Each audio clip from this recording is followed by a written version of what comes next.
وَلَقَدْ آتَيْنَا مُوسَى الْكِتَابَ، اور بے شک ہم نے موسیٰ علیہ السلام کو کتاب عطا فرمائی. فَاخْتُلِفَ فِيهِ، بس اس کتاب کے بارے میں اختلاف کیا گیا. موسیٰ علیہ السلام جب کتاب لے کر آئے تو ان کی قوم نے ماننے سے انکار کیا. پھر آپ کے کہنے پر انہوں نے مان تو لیا، مگر آپ کے جانے کے بعد بعض لوگوں نے کتاب میں تحریف کی. اور تحریف کی دو قسمیں تھیں. ایک قسم تو یہ تھی کہ توریت اور دیگر آسمانی کتابوں میں الفاظ چینج کیے گئے، اور دوسری تحریف کی قسم یہ تھی کہ ان الفاظ کے ساتھ ساتھ دوسرے الفاظ مکس کر دیے گئے اور انہیں کہا گیا کہ یہ الفاظ اللہ کی کتاب کے ہیں. اور تیسری تحریف جو یہودیوں میں تھی وہ یہ تھی کہ وہ توریت کے معنی کو غلط کر کے لوگوں کے سامنے بتاتے تھے، یعنی مفہوم کو بدلتے تھے. قرآن مجید فرقان حمید کے نہ تو الفاظ کو چینج کر سکتا ہے، نہ قرآن پاک میں کسی چیز کا اضافہ ہو سکتا ہے، لیکن مفہوم لوگ بدلتے ہیں.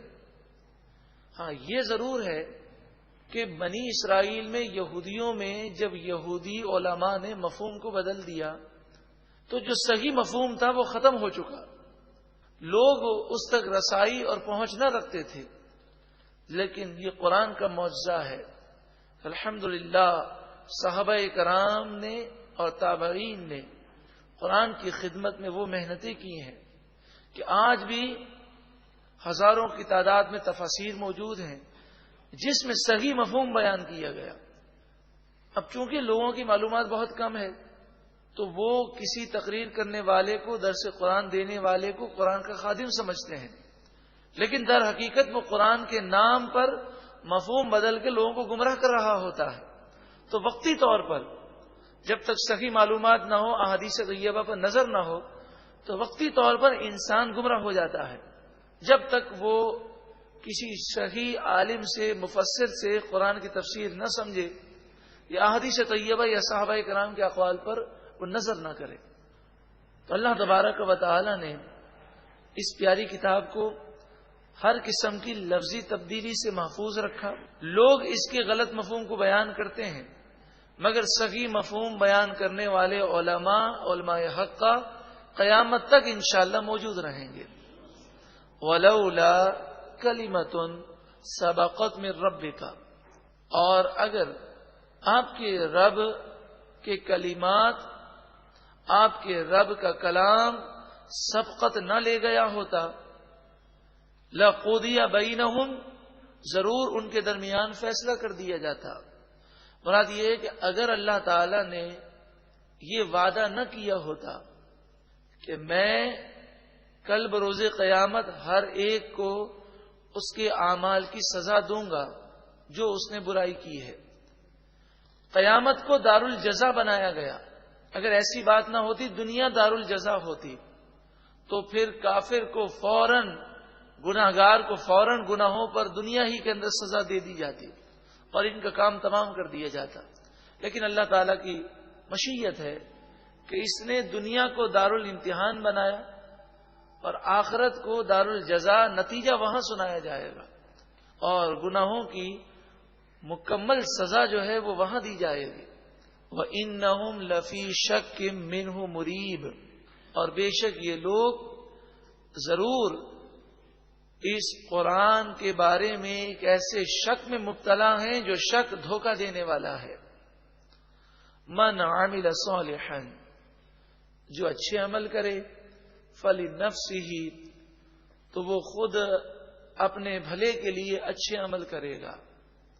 اچھے عمل کرنے والا کسی پر احسان نہیں کرتا، خود اپنا وہ بھلا کرتا ہے. دنیا میں بھی کامیابی ہے، قبر و آخرت میں بھی سکون و چین ہے. ومن اساء، اور جو کوئی برے اعمال کرے، فعلیہا، تو ان برے اعمال کا نقصان اسی پر ہے، خود وہ اپنا نقصان کر رہا ہے. یقیناً گناہ کرنے کی وجہ سے دنیا کے اندر بھی سکون اٹھ جاتا ہے. وقتی طور پر دنیا کی ترقیاں ہیں، مگر پھر گناہوں کا نتیجہ جو ہے بہت برا ہے. انسان کے لیے جب مہلت ختم ہوتی ہے تو پھر تباہی ہے، بربادی ہے.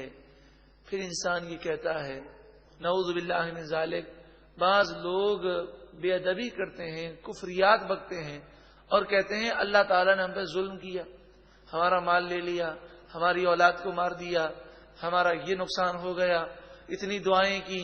لیکن وہ جانتے نہیں ہیں کہ جو گناہ انہوں نے ماضی میں کیے ہیں انہیں کافی مہلت ملی لیکن انہوں نے توبہ نہ کی. اب یہ گناہوں کی نحوست ہے. وما ربک بظلام للعبید، اور تمہارا رب بندوں پر ظلم کرنے والا نہیں ہے، وہ کسی پر ظلم نہیں کرتا. انسان خود برے اعمال کر کے اپنے آپ کو تباہی کے گڑھے میں ڈالتا ہے. 24واں پارہ الحمدللہ مکمل ہوا. اللہ رب العالمین ان تمام پاروں کے نور سے ہم سب کو منور فرمائے.